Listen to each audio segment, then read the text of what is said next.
네, 여러분 안녕하세요. 돈블리의 셀링 선셋 돈블리입니다.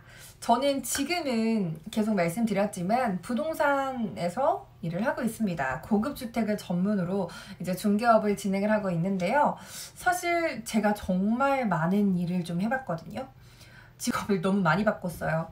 일단 아르바이트까지 다 포함을 하면은 정말로 수십 개의 일들을 해본 것 같은데, 좀 길게 했던 경험을 말씀드리자면은 먼저 베스킨라빈스, 그리고 커피숍, 그리고 뭐 마트 아르바이트, 나레이터 모델, 각종 행사, 전시 도우미. 직업적으로는 먼저 호텔리어 인턴을 하다가 또 푸켓 현지 가이드 기능에 가서 이제 사무직 일을 합니다. 그러다 갑자기 패션에 꽂혀가지고 이제 패션 브랜드 회사의 분석팀, 데이터 분석팀에 들어가게 되고 포에버 21에 갔어요. 지금은 망해버렸어요.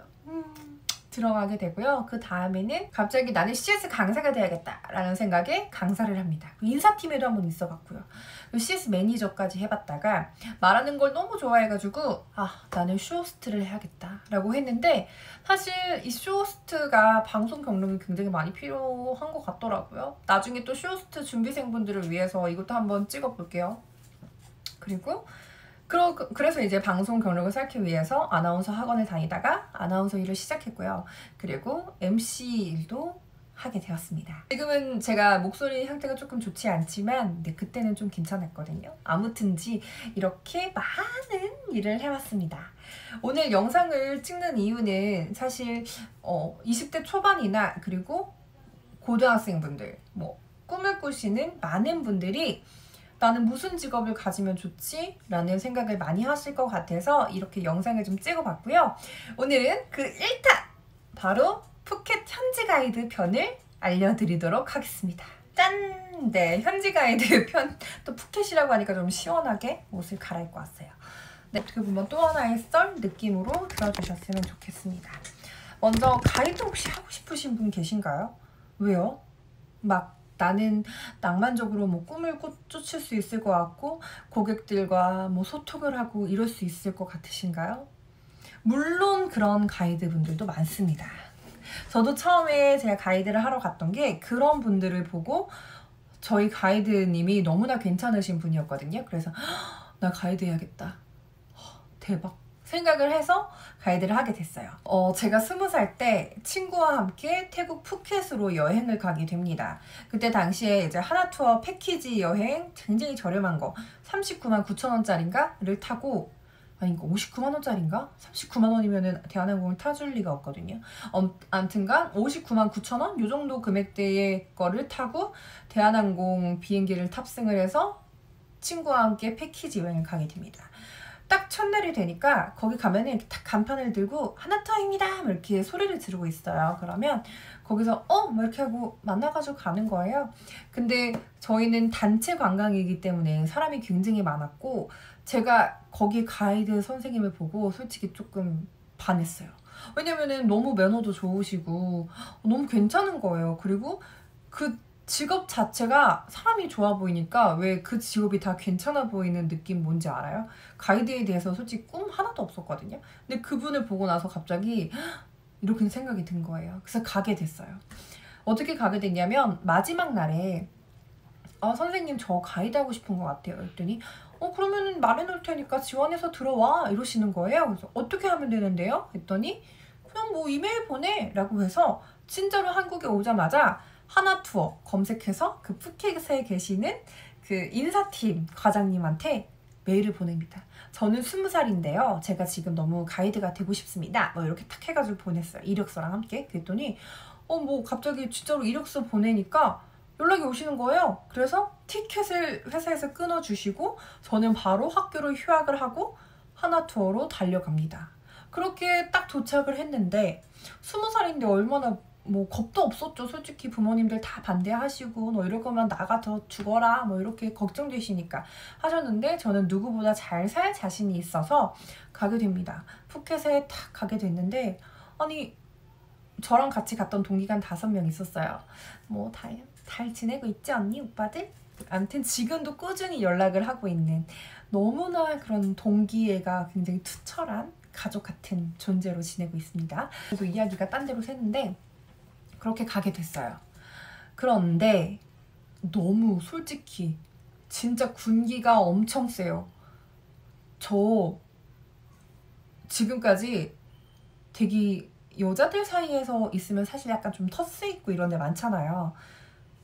다 아무것도 아니었어요. 다 아무것도 아니었어요. 제일 심한데 딱 두 군데 꼽자면 첫 번째 하나투어. 아니 하나투어가 아니라 가이드 사회. 근데 전 되게 잘 지냈어요. 아무튼 가이드 사회. 두 번째 CS 강사. 대박. 여기가 대박. 아무튼 이렇게 두 가지가 있습니다. 첫 번째로 군기가 얼마나 심하냐면 먼저 우리는 밖에서 술도 못 마셨어요. 밖에서 술 먹어도 안 됐고 신입 가이드들을 까이마이라고 하거든요. 까이마이는 밖에서 술 먹으면 안 돼. 까이마이는 집에서 술 마셔야지. 뭐 어디를 그렇게 돌아다녀? 까이마이가 이런 얘기를 너무 많이 들었어요. 그리고 지금은 어떤지 모르겠어요. 벌써 뭐 10년도 지난 일이니까요. 까이마이가 딱 이렇게 새벽에 피피섬을 가거든요. 피피섬 갈 때가 제일 힘들어. 새벽 4, 5시에 일어나야 되는데 일어나서 솔직히 우리 손님한테는 되게 미안해요. 까이마이 손님들은 진짜 좀 죄송한 게 1시간 더 잘 수 있는데 우리는 일찍 출근을 해가지고 배를 잡아놔야 돼. 배에 있는 선배들 좌석을 미리 잡아놔야 돼요. 그러면 그 선배들 좌석은 손님들이 미리 와가지고 편하게 가는 거예요. 근데 우리는 힘든 거야. 어떻게 할 수가 없어. 뭐 미리 가서 잡아야 되니까요. 선배들은 좌석에 앉아서 자거든요. 우리는 그러면은 에어컨 앞에 있는 그 막 구명조끼 막 이렇게 되어 있는 거 있거든요.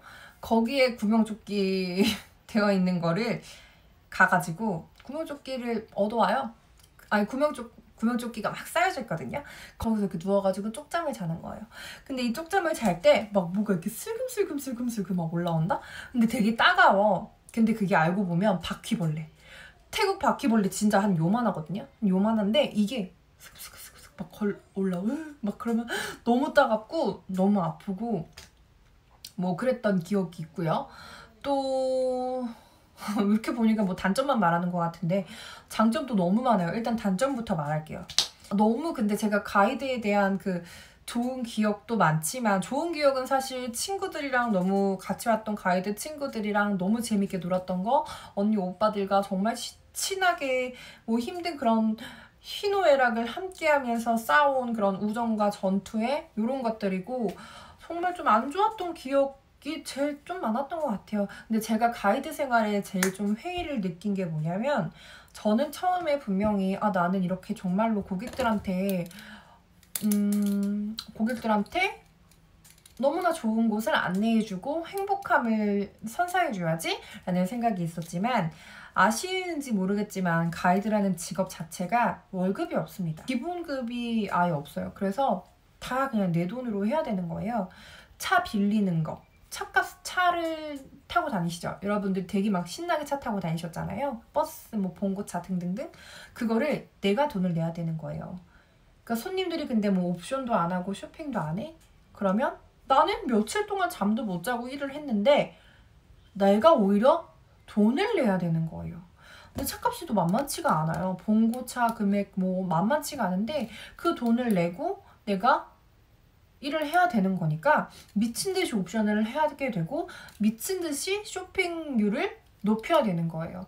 그래서 제가 그때 저는 잘 못 팔았어요, 사실. 왜냐면 조금 고무나무 지나갈 때 고무나무와 관련돼서 라텍스를 팔아야 되는데 말을 못 하겠는 거야. 20살이 솔직히 뭘 안다고 그렇게 뭐 영업적으로 할 수 있겠어요. 그 대신 제가 할 수 있었던 거 옵션으로 저는 다 뽕을 뽑았거든요. 진짜 신나게 하루 종일 아침에 일어나서부터 저녁 끝낼 때까지 헤엄쳐서 막 손님들 끌어줬다가 밑에 있는 불가사리 갔다가 막 여기 불가사리요 하다가 참치 잡아서 참치 잡았어요 막 이러다가 요렇게 생활을 해왔습니다. 나중에는 이제 손님들이 옵션이나 쇼핑을 안 하면 너무 미운 거예요. 이러면 안 되는데 진짜 짜증난다. 저럴 거면 그런 패키지 왜 와? 그냥 쇼핑하러 자유여행 가지 막 이런 생각이 드는 거예요. 이러다 보니까 나도 어쩔 수 없이 사람인지라 손님이 손님으로 안 보이고 어느 순간부터는 좀 돈으로 보이더라고요. 그래서 이 일을 도저히 못하겠다. 그리고 가이드라는 사회 자체가 굉장히 한국인이 없다 보니까 푸켓은 좁은데 한국인은 많다 보니까 말도 안 되는 소문들이 너무 많이 나요. 그래서 진짜 여기는 있을 곳이 못 되는구나 하고 나오게 됩니다. 근데 가이드를 꿈꾸시는 분들이 계시겠죠. 근데 절대 제가 오늘 찍은 영상은 직업적인 비하가 아니에요. 제가 겪었던 일들 중에서 저는 너무 힘들었고 적응을 잘 하지 못했습니다. 그냥 친구들이랑 놀다가 아침에 뭐 일가구 새벽 4시까지 잠 안 잤다가 새벽 4시 반에 출근하고 손님들한테도 너무 죄송하죠. 왜냐면 저를 믿고 온 손님들인데 가이드가 일을 안 해. 잠만 자고 있어. 얼마나 최악이에요. 근데 저는 너무나 잘못된 가이드 생활을 했지만 사실 저 말고 근데 노는 게 재밌었어요. 솔직히 너무 재밌었어. 내 친구랑 너무 잘 맞아가지고 맨날 막 노는 거에 신나가지고 막 춤추러 다니고 막 이랬거든요. 암튼 그런데 지금도 가이드를 하고 있는 제 주위에 있는 분들이나 혹은 제가 그 당시에 굉장히 좋아하고 잘 따랐던 선배 가이드 언니들, 그리고 뭐 과장님들, 부장님들 누군지 아시겠죠? 아무튼 그분들은 정말로 뭐 신혼여행 오신 모든 여자분들이 진짜 막 헤어질 때 울고 막 이럴 정도로 너무나 좋은 기억을 많이 안겨주는, 그리고 그런 분들도 너무 많으세요. 근데 가이드를 정말로 꿈꾸시는 분들이 꼭 생각을 하셔야 될 게, 내가 정말 이 일을 사랑할 수 있겠는가? 정말 내가 이 사람들을 돈벌이로 보지 않고 정말 여행의 즐거움을 줄 수 있겠는가를 잘 생각하시면 좋을 것 같습니다. 근데 중요한 거는 사실 진짜 라텍스 너무 좋고 로얄 젤리 너무 좋거든요. 특히 저는 라텍스 정말 오랫동안 쓰다가 얼마 전에 버렸는데 진짜로 라텍스 왜 안 사는지 모르겠더라고요. 뭐 인터넷에서 보고 오셨대요. 근데 인터넷에 있는 것보다 솔직히 푸켓에서 구매했던 게 그때 당시에 더 저렴했고, 그리고 분명히 더 좋은 제품이었던 거는 저희 스스로도 되게 잘 알아서 한국에서도 다 요청을 해서 받아왔던 제품들인데, 그걸 암에도 불구하고 저는 그때 당시에 영업적인 기지를 잘 발휘를 못하다 보니까 판매가 잘 안 이루어졌던 것 같아요. 그리고 저도 말을 잘 하지 못했고요. 왜냐면 뭔가 찔렸어. 그냥 저랑은 안 맞았던 직업이었던 거죠. 네, 이렇게 푸켓 가이드 1탄 함께 하셨는데요. 정말 근데 가이드 생활했을 때 너무 재밌는 사건도 많아가지고 혹시라도 에피소드가 궁금하신 분들은 글 남겨주시면 제가 거기에 맞춰서 잘 안내해 드리도록 하겠습니다. 또 제가 이렇게 보면 또 영업 기질이 없었잖아요. 근데 여기서 배워온 걸로 또 키위 판매 왕이 됩니다. 또 제가 그 이후에도 모든 영업을 했을 때 너무 잘 파는 거야. 그러니까 이게 쓴 걸 한번 맞으면 그때부터는 뭔가 잘 풀리는 것 같아요. 나 그 승모근이 장난이 아니네. 스트레치. 얼마 전에 교통사고가 났어. 아무튼 궁금하신 부분은 댓글로 남겨주시면 또 자세하게 말씀드릴게요. 오늘은 목이 너무 아픈 관계로 여기까지 하도록 하겠습니다. 다음 편은 CS 강사편으로 가볼까요? 그러면 CS 강사편에서 만나요. 안녕!